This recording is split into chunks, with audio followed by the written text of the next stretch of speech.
Ons kyk na vraag 10 van die November 2023 vraestel wat in Gauteng opgestel is. Die vraag sê, in die diagram hieronder is AT 'n raaklyn aan die sirkel by T. So jy kan sien daar van A na T toe het ons raaklyn by die punt T. Nou as ons 'n raaklyn het, watter stellings kan ons gebruik? Daar is die raaklyn koordstelling. Kom ek teken net om vinnig hier.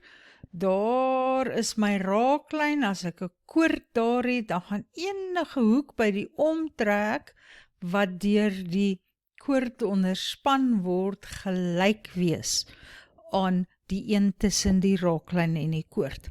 So omdat ek hier 'n raaklyn het, daar is my raaklyn en hier is my koord, weet ek al reeds dat hierdie hoekie net so groot soos daai een gaan wees. Goed, kom ons lees verder. Koorde BT, BV en VC. So BT is 'n koord, BV is 'n koord en VC hier is ook 'n koord. En CB word verleng na A. AC is ewewydig aan TF. Nou ek hou daarvan om dit 'n bietjie donkerder te maak, dat ek dit nie vergeet nie. Ek het hier twee ewewydige lyne, en as jy ewewydige lyne het, moet jy dadelik dink aan van wat jou ooreenkomstige hoeke gaan gelyk wees, jou ko-binnehoeke gaan optel na 180 en jou verwisselende hoeke gaan gelyk wees. Goed, so ons kan dit alles in gedagte hou. Dan sê hulle verder dat BC gelyk is aan CV, dit is ook al reeds aangedui op die prentjie. Nou, dit gee vir my 'n gelykbenige driehoek hier, wat beteken die hoekie daar by B1, kom ons maak 'n doetjie in hom. Die hoekie daar by B1 gaan gelyk wees aan die hoek hier by V1. Nou ja, ek het die vraag hierbo. Die eerste vraag sê, bepaal met redes 3 hoeke wat gelyk aan X is. Nou, een het ons eintlik al klaar gesien, want omdat hulle vir my 'n raaklyn gegee het en 'n koord, gaan die hoek tussen die raaklyn en die koord, met ander woorde T2, gelyk wees aan die een wat onderspan word by BT. So, een vinger by T en jy loop na die omtrek toe, ander vinger by B gaan na die omtrek toe, en jy sien jy eindig in hoek V2. V2 is X, so T2 gaan dan ook X wees. So daar is ons eerste hoek. T2 is gelyk aan X, dit is die raaklyn koordstelling. Maar hulle is ook 3 hoeke. Nou, moenie hierdie parallelle lyne vergeet nie.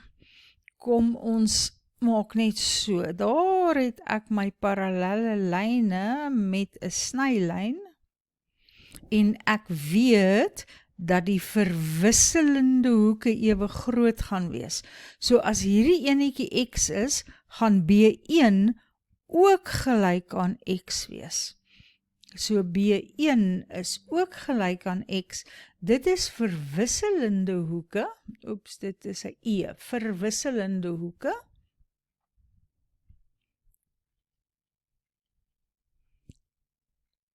Vir my ewewydige lyne.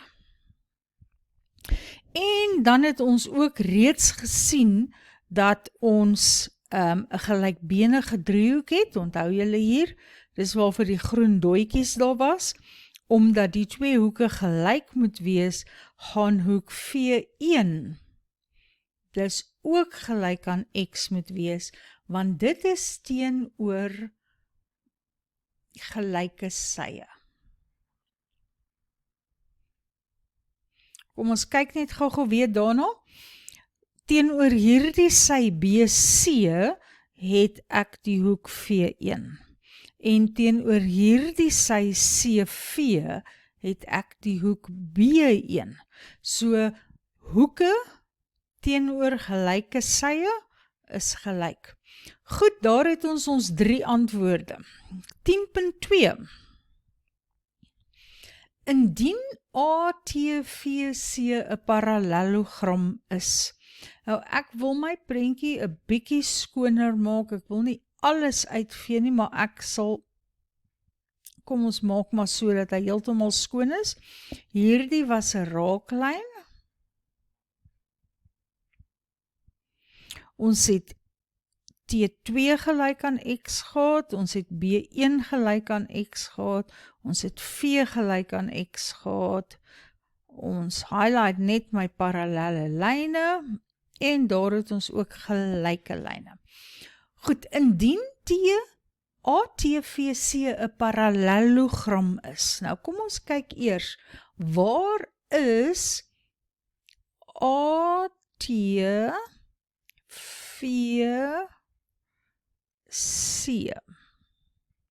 Nou ATVC is 'n parallelogram. So wat gee hulle eintlik vir ons? Ons weet vir 'n parallelogram is albei die pare teenoorstaande sye parallel. So hierdie 2 was parallel gegee, maar nou weet ek ook dat CV parallel is aan AT. Verder die eienskappe van 'n parallelogram gaan vir my sê sye is gelyk, die teenoorstaande sye is gelyk. Dit gaan ook vir my sê die teenoorstaande hoeke is gelyk, so hierdie hoek 2x is, dan gaan daardie een byvoorbeeld ook 2x wees. Dit gaan ook vir my gee diagonale halveer mekaar, maar die diagonale is nie getrek nie, so ek glo nie, ons sal daardie een gebruik nie.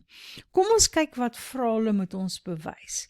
Hulle wil hê ons moet bewys, so kom ek maak dit in rooi, te bewys is dat AT gelyk is aan BT.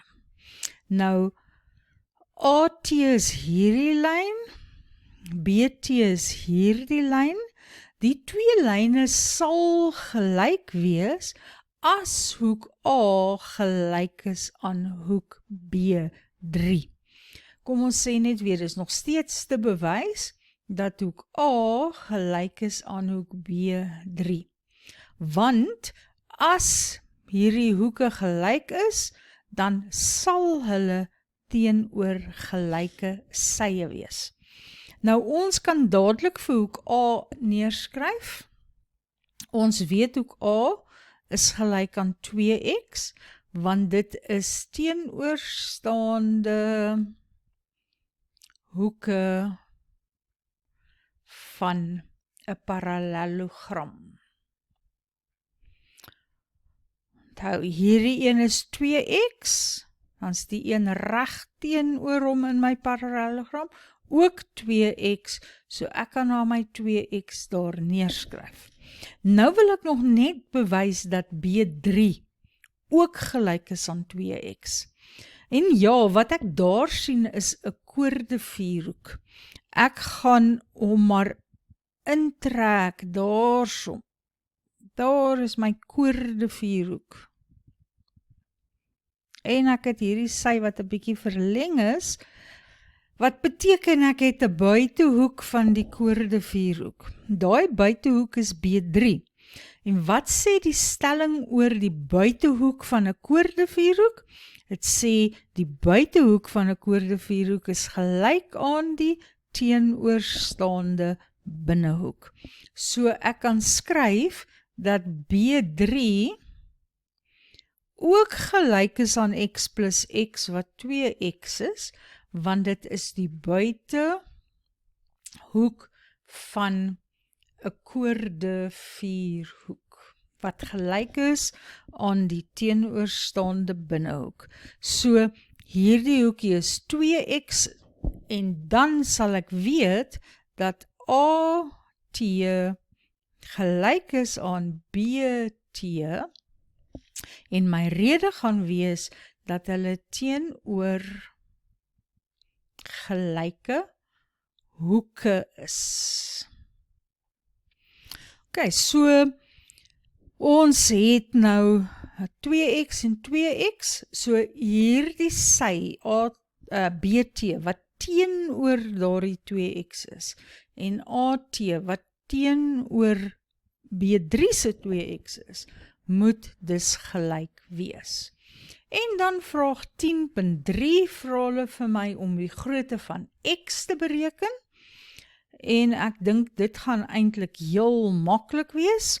Vir die grootte van x kan ek maar byvoorbeeld in driehoek ABT gaan werk, want ek weet dat die drie hoeke saam 180 moet wees, so ek het 'n 2x en nog 'n 2x en 'n x, en saam moet dit 180 grade wees, want dit is die hoeke in 'n driehoek.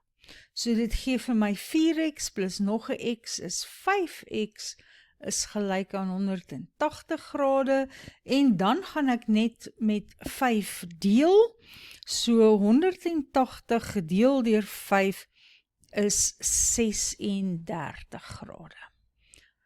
Daar sê